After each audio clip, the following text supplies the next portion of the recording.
오늘 에스더 4장 말씀을 통해서 말씀을 깨닫는 지혜와 응답받는 기도의 은총이 우리에게 넘치게 될 줄로 믿습니다. 여러분, 에스더 그러면 제일 먼저 떠오르는 대사가 있죠.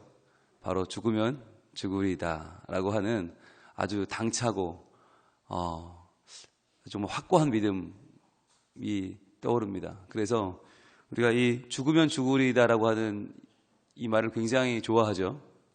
그리고 특히 우리나라 사람들이 더 좋아하는 이유는 일제시대 참 많은 신앙의 아픔을 겪었던 안이숙이라는 님이 그분이 쓴 책이 죽으면 죽으리다라는 유명한 책이 있고요. 그 책이 워낙에 히트를 했어요. 아마 종교계에서 그만큼 히트한 책이 없을 거예요. 그래서 후편에 나왔어요. 죽으면 살리라 라고 하는 책이 나왔어요. 그래서 이 두 권의 책으로 우리나라 사람들은 이 말을 굉장히 좋아합니다. 그리고 마치 에스더 그러면 목숨을 걸고 죽으면 죽으리다. 목숨을 걸고 믿음으로 나갔던 위대한 여인으로 알려져 있어요. 근데 과연 그럴까라고 하는 거예요.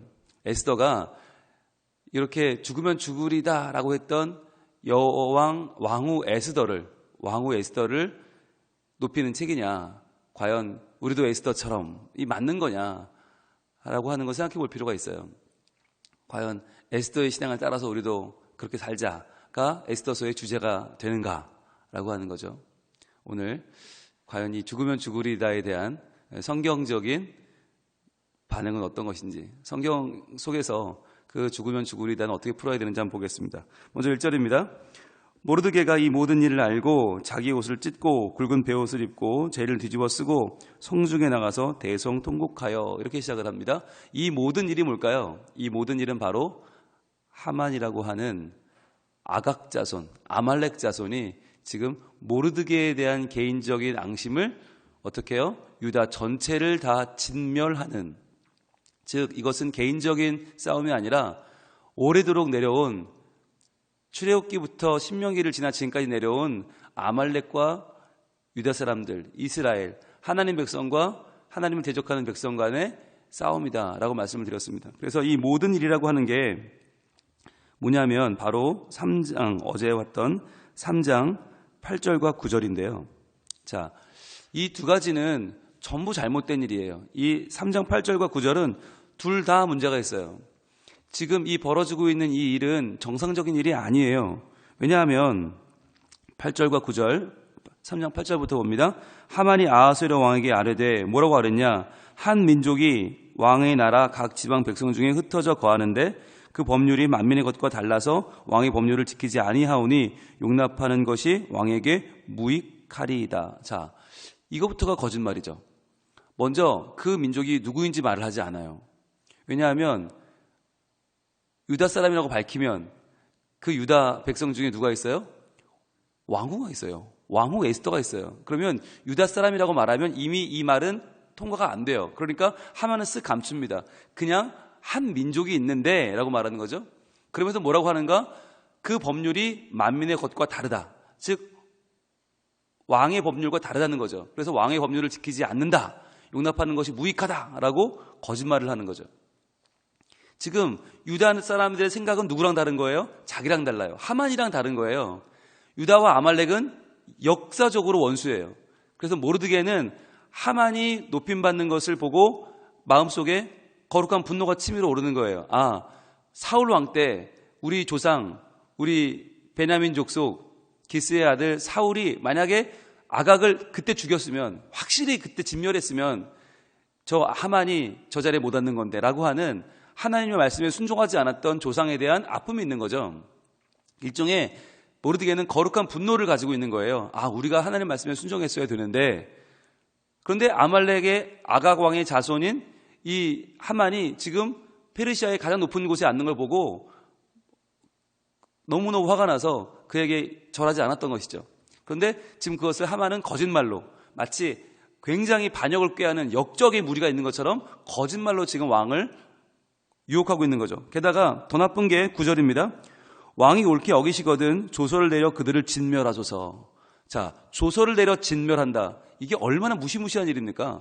한 민족을 없애버리라는 얘기예요. 게다가 그냥 말로 하면 취소가 가능하지만 조서는 취소가 불가능해요. 이 당시 페르시아의 법은 한 번 왕이 조소를 내리면 그건 왕도 못 바꾸는 거예요.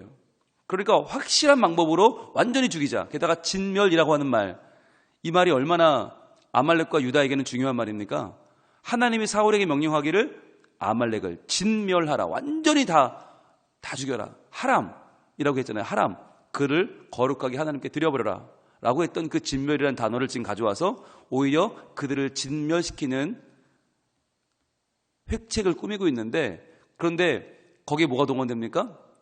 내가 은 1만 달란트를 왕의 일을 맡은 자의 손에 맡겨 왕의 금고에 드리리이다. 은 1만 달란트를 제가 낼 테니까 이거 좀 해주십시오 라고 하는 청탁이죠. 물질로 청탁하는 거죠. 여러분, 근데 아하수에로가 127개국의 왕인데 은 좀 줬다고 마음이 흔들릴까요? 그런데 여기 나오는 이 액수는 은좀이 아닙니다. 여러분, 한 달란트가 얼마인지 대충 아시죠? 네, 한 달란트. 제가 여러 번 말씀드렸는데 한 달란트, 이번에 저희가 얼마 전에 저희 교육자들이랑 이스라엘 유물 특별전 가서 한 달란트를 들어봤거든요. 힘들어요. 웬만한 분은 못 들어요. 한 달란트의 무게 34kg. 34kg가 한 달란트예요. 자, 그런데 지금 얼마라고요? 1만 달란트. 1만 달란트면 34kg가 1만 개 있어요. 얼마예요? 계산이 되세요? 계산이 되세요? 암산으로 해도 34kg가 1만 달란트면 얼마예요? 한 34톤 되지 않습니까? 은이 34톤, 1톤 트럭 34대 분량. 이 정도면 왕이 흔들리죠.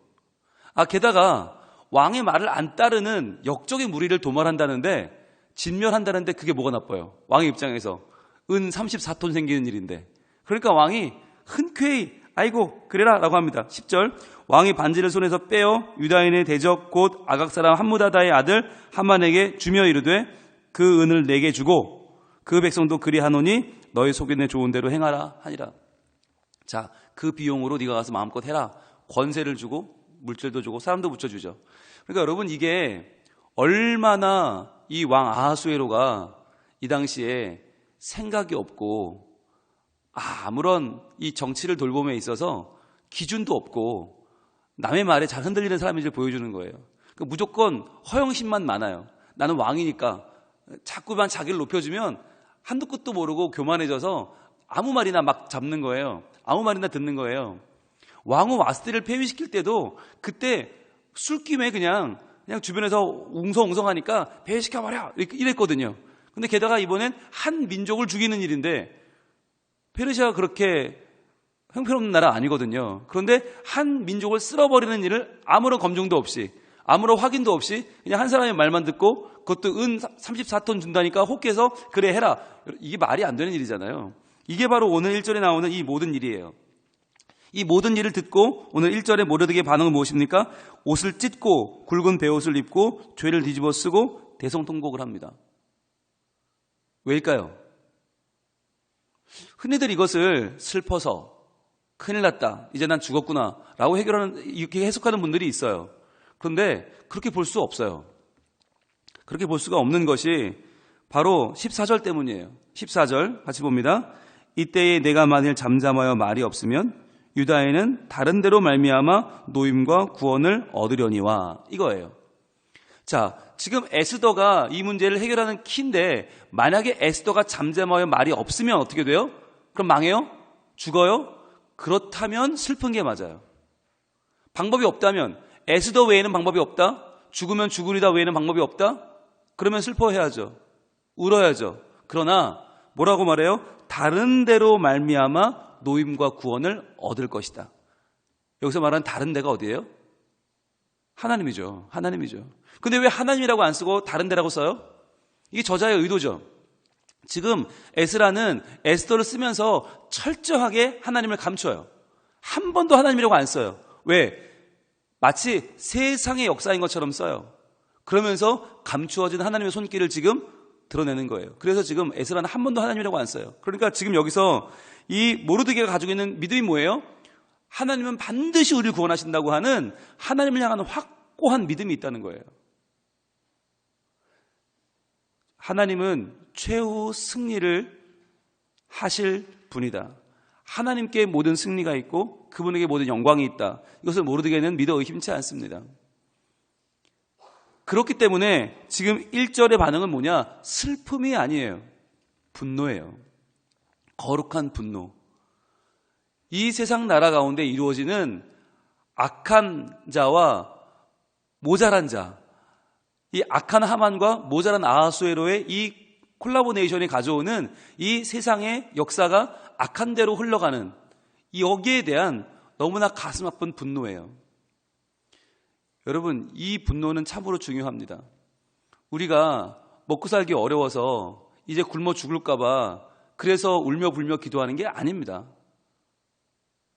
여러분, 먹고 살기 어렵고 힘들어요. 뭐 그것도 슬프죠. 그런데요, 뭐 그렇게 살다가 천국 가면 좋죠 뭐. 우리가 왜 마음을 다해 기도해야 되나? 우리가 왜 하나님께 부르짖어야 되나? 그건 내가 먹을 게 없어서가 아니에요. 그건 내가 지금 당장 살 길이 없어서가 아니에요. 왜 하나님 앞에 나와서 정말 뜨겁게 기도해야 되는가? 이 땅에 정의가 없어요. 이 땅에 하나님을 아는 자들도 없고 하나님을 두려워하는 자들도 없어요. 너무나 악해요. 가족을 죽이는 것, 가족을 외면하는 것, 가족을 버리는 것이 너무나 흔해져서 이제는 가족 간에 무슨 일이 있다고 해도 놀라지 않잖아요. 여러분, 적어도 10년 전만 해도 안 그랬어요. 10년 전만 해도 부모가 게임에 빠져서 자녀가 굶어 죽었다. 그럼 사회적으로 이슈가 됐어요. 어떻게 이럴 수가 있을까? 부부가 이혼하면서 아이를 고아원에 보냈다? 어쩌면 그럴 수 있을까? 손가락질했어요. 사랑하는 사람끼리 문제가 생겨서 서로 뭐 위해를 가하고 때리고 상대방을 병원에 입원시키고 어마어마한 사건이었어요. 어떻게 그럴 수 있지? 근데 이제는 아무도 놀라지 않아요. 아무도 놀라지 않아요. 그럴 수도 있지. 뭐 더한 일도 많은데 이게 요즘 세상이에요. 그러니까 너무나 악한 일이 많다 보니까 웬만한 악한 일은 뉴스조차 되지 않는 그런 상황. 마치 그런 거죠. 개가 사람을 물었어요. 어마어마한 일이잖아요. 근데 이제 그건 뉴스가 안 돼요. 개가 사람을 물었어? 그럴 수 있지. 그럼 뭐가 뉴스가 돼요? 사람이 개를 물면 뉴스가 돼요. 여러분, 뭐가 더 중요해요? 사람이 개 물는 게 중요해요? 개가 사람 물는 게 중요해요? 아니, 개가 사람 물는 게 훨씬 더 중요해요. 사람의 생명이 귀중하니까. 그런데 그 뉴스가 안 돼요. 그 아무나 너무 흔한 일이 되나가지고 그건 아무 일도 아니에요. 뭐 개 좀 풀어놓을 수 있지 뭐. 풀어놨다 죽였나 보지. 아이고, 죽은 사람만 재수없네? 이러고 넘어가요. 아무것도 아니에요. 그런데 사람이 개를 물면 뉴스에 나와요. 이 세상에 이런 일도? 이러면서 나와요. 아무것도 중요한 일이 아닌데. 그러니까 세상은 지금 뭐가 중요한자가 중요한 게 아니라 뭐가 흥미롭냐, 뭐가 재미있냐, 뭐가 색다르냐, 여기로 흘러가고 있어요. 근데 여기에 대한 하나님을 믿는 사람들의 거룩한 분노가 필요하다는 거예요. 이런 분노 말이죠. 어떻게 이 제국이 저렇게 개인적인 욕심을 부리는 자의 돈과 아첨으로 저 세치허로 한 민족을 멸망시키는 일을 오케이 할 수 있는가? 이런 조서를 내릴 수가 있는가? 거룩한 분노 가운데 치밀어 오르는 거죠. 자, 그래서 이 일을 막고자 합니다. 이 일을 막고자 하는 이유는 우리가 죽게 생겨서가 아니에요. 하나님이 살아계심을 보여주기 위해서예요.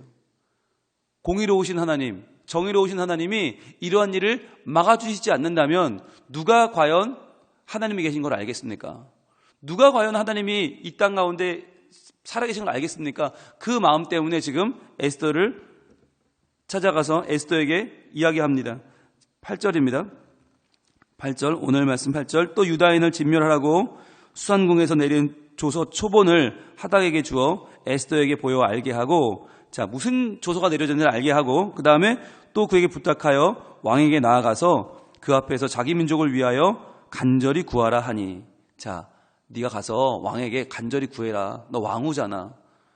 왕비잖아. 네가 가서 좀 구해. 라고 말을 한 거죠.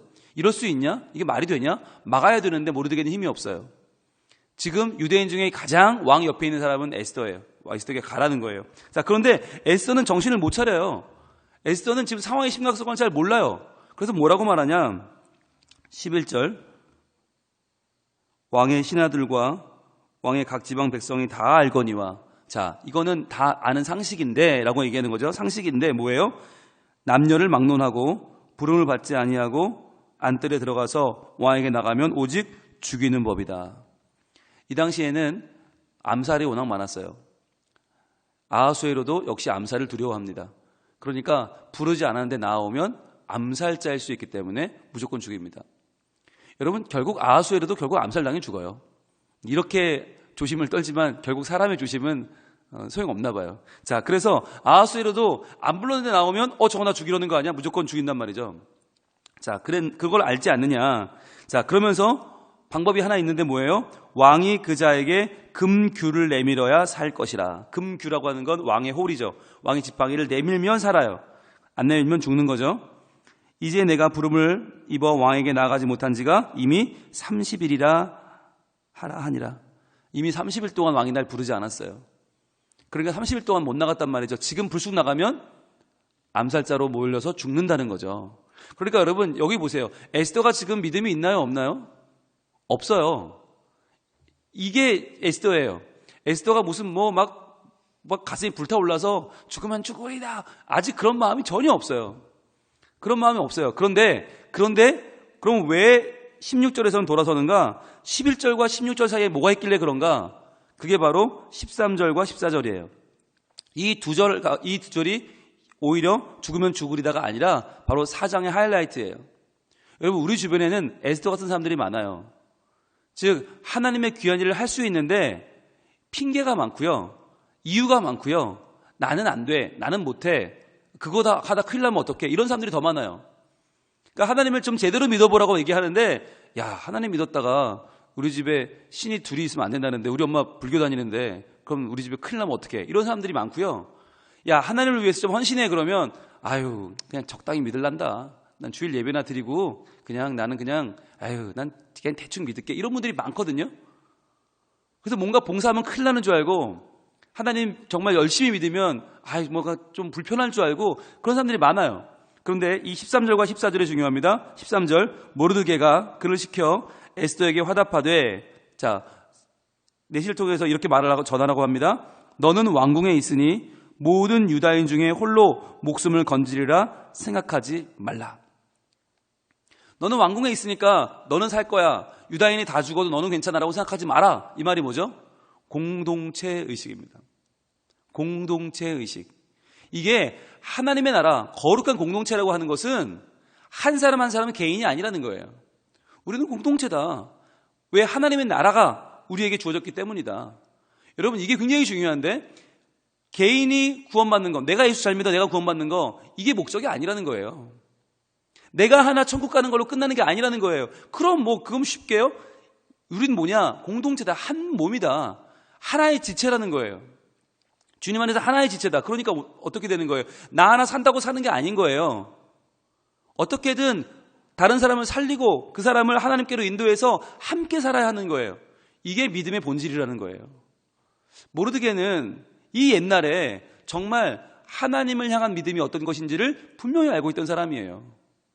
에스더서의 중요한 신학적인 주제 가운데 하나는 뭐냐? 바로 거룩한 공동체입니다.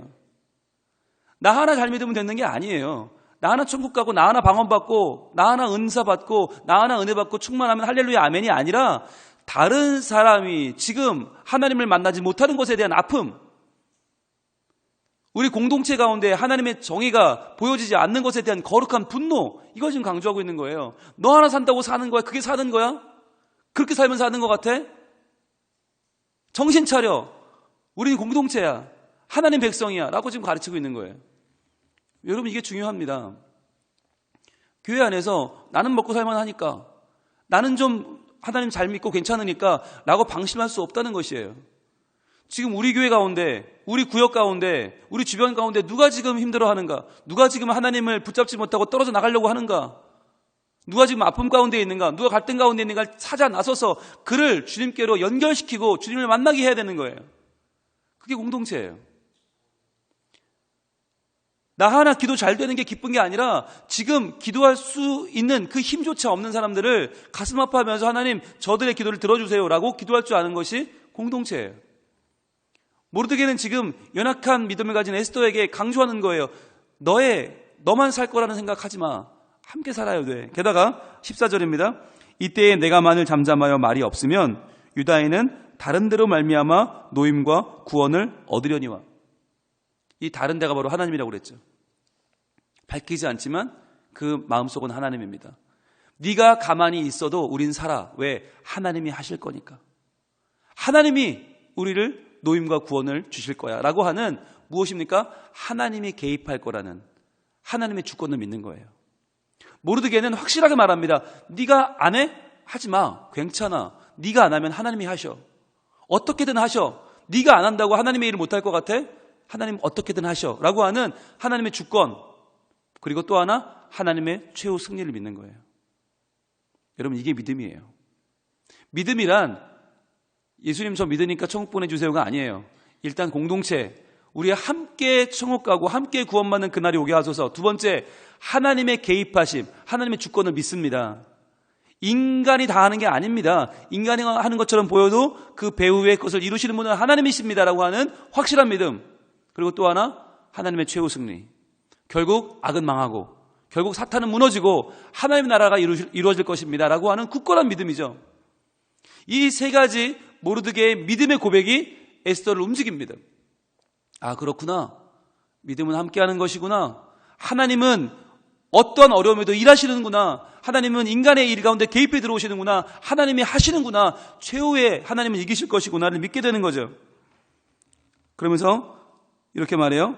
14절 하반절, 너와 내 아버지 집은 멸망하리라. 너 하나님의 명령 따르지 않으면 망해. 그러면 뭐라고 해요? 내가 왕후의 자리를 얻은 것이 이때를 위함이 아닌지 누가 알겠느냐. 이때를 위함이 아닌지. 네가 왕후의 위를 얻은 것이 네가 잘나서 된 건 줄 아느냐? 내가 페르시아 관리다. 페르시아의 법도를 내가 안다. 그런데 지금 네가 왕후가 된 건 페르시아 법도에 안 맞아. 그럴 수가 없어. 네 신분으로, 네 나라, 네 민족 배경으로 너 고하잖아. 너 왕후에 오를 수가 없어. 그런데 네가 어떻게 왕후가 되었는지 생각해 봤니? 이때를 위함이 아닌지. 바로 너의 삶을 주장하시고 인도하시는 그분이 하나님이시고 하나님이 지금 너를 그 자리에 앉히신 거야. 지금 네가 그 자리에 앉아있는 거 너 잘 먹고 잘 살라고 앉히실 게 아니야. 바로 이때 하나님의 공의, 하나님의 살아계심을 드러내라고 하나님이 너를 그 자리에 앉히신 거야. 이게 네 번째 그의 신앙 고백이었어요. 우리의 앞날을 여시는 것은 하나님께 이유가 있다는 거예요. 이 네 가지 신앙의 핵심이 에스더의 마음에 꽝 다가옵니다. 그랬기 때문에 믿음이 없던 에스더가 이 네 가지 신앙의 핵심을 깨달은 다음에 하는 반응이 뭐예요? 그게 15절이에요. 당신은 가서 수산에 있는 유다인을 다 모으고 나를 위하여 금식하되. 자, 금식이란 말이 뭡니까? 바로 하나님께 부르짖으라는 이야기죠. 하나님이라는 이름은 나오지 않지만, 기도라는 말은 나오지 않지만, 그러나 더 강력하게 하나님께 기도하라고 말하고 있는 거죠. 금식하되 밤낮 3회를 먹지도 말고 마시지도 마소서. 나도 나의 시녀와 더불어. 이렇게 금식한 후에 규례를 어기겠다. 이제부터 그의 생활의 삶의 방향이 바뀌죠. 규례 어기려면 어기겠습니다. 왜? 왕에게 나아가리니 죽으면 죽으리이다 하니라. 여러분, 이제 우리의 포인트가 분명해져야 됩니다. 하나님, 죽으면 죽으리다의 믿음을 주소서가 아닙니다. 무엇입니까? 그 앞에 13절, 14절의 깨달음을 주시옵소서. 그 믿음 주시옵소서가 먼저인 거예요. 13절, 14절에 그 믿음이 있어야만 죽으면 죽으리다가 나오는 거예요. 그거 없이, 즉 하나님에 대한, 하나님이 우리를 공동체로 묶어주셨다, 하나님은 우리 삶 가운데 개입하신다, 하나님이 주권적으로 이루신다, 하나님이 최후에 승리하신다, 그리고 하나님이 나를 여기에 두신 것은 하나님의 계획 때문이다. 이 신앙 고백 없이 그냥 무조건 죽으면 죽으리다만 밀어붙이면 어떻게 돼요? 진짜 죽어요. 아무것도 안 돼요. 그러니까 우리가 너무 무식하게 믿으면 안 된다는 거예요. 그냥 한 구절만 붙잡고 죽으면 죽으리다 그러면 안 된다는 거예요. 그게 아니라 하나님, 제가 하나님에 대해서도 올바른 이해를 갖게 하시고 하나님의 일하심에 대해서도 올바른 눈을 열어주셔서 제가 하나님을 온전히 믿게 하여 주시옵소서. 그게 신앙인 거예요. 그래서 성경은 알고 믿어야 되고 펼치고 믿어야 되고 묵상하고 믿어야 되는 거예요. 오늘도 이 아침에 나온 우리에게 저는 이런 믿음 생기면 좋겠어요. 예, 죽으면 죽으리다 좋죠. 예, 저도 그럼 좋겠어요. 그러나 죽으면 죽으리다가 포인트가 아니다. 먼저 하나님을 알되 바로 알게 하시고 하나님의 일하심을 깨닫게 하시고 우리 신앙 공동체가 어떠한 모임인지를 분명하게 알게 하시고 또 내가 지금 여기 있는 이유, 내가 지금 이 일을 하고 있는 이유, 내가 지금 이 돈을 벌고 있는 이유, 내가 지금 여기까지 올 수 있었던 그 이유가 과연 어디에 있는가? 이때를 위함이 아닌지 바로 지금 하나님이 나를 필요로 하시는 바로 이때 하나님 나를 통해 예배 받으시고 나를 통해 영광 받으시고 나를 위해 큰 뜻을 이루시고 하나님의 교회를 세워가시고 부흥시키시는 이 하나님의 때, 이 때에 내가 온전히 쓰임 받는 것이 먼저라고 하는 것입니다. 그 결단 없이 함부로 죽으면 죽으리다 남발하지 마시고 하나님 온전히 저를 사용하여 주시옵소서. 내 예배를 받아 주시옵소서. 하나님 나와 함께하여 주시옵소서. 제가 하나님의 일을 이루는 하나님의 도구로 쓰임받기를 원합니다. 기도하며 나갈 때에 하나님 분명히 이 아침에 우리를 만나주시고 우리의 기도를 들어주시고 우리를 통해 위대한 하나님의 일을 행하실 줄로 믿습니다. 기도하겠습니다. 하나님, 새벽기도 집중기간 4번째 날을 맞아서 저희들 에스더의 고백을, 그 유명한 고백을 다시 한번 봤습니다. 죽으면 죽으리이다. 그러나 그 말 앞에 나오는 더 많은 신앙의 고백들, 더 많은 하나님을 알고 하나님을 믿고 하나님을 붙잡는 이 분명한 신앙의 고백이 먼저라는 것을 저희는 알게 되었습니다. 하나님, 그 마음을 온전히 품기 원합니다. 하나님, 하나님을 알되 바로 알기 원합니다. 바로 믿기 원합니다. 바로 깨닫고 의지하기를 원합니다. 주님, 우리와 함께 하여 주시고 하나님의 때에 반드시 하나님을 영화롭게 하는데 쓰임받는 주의 백성으로 우리를 온전히 사용하여 주시옵소서. 오늘 하루 우리의 삶이 먹고 사는 것이 다가 아니라 먼저 그의 나라와 그의 의를 구하고 먼저 하나님께 영광 돌리는 거룩한 하나님의 사람들로 쓰임받는 우리 믿음의 공동체 성민 가족들 되게 하여 주시옵소서. 예수님 이름으로 기도합니다. 아멘.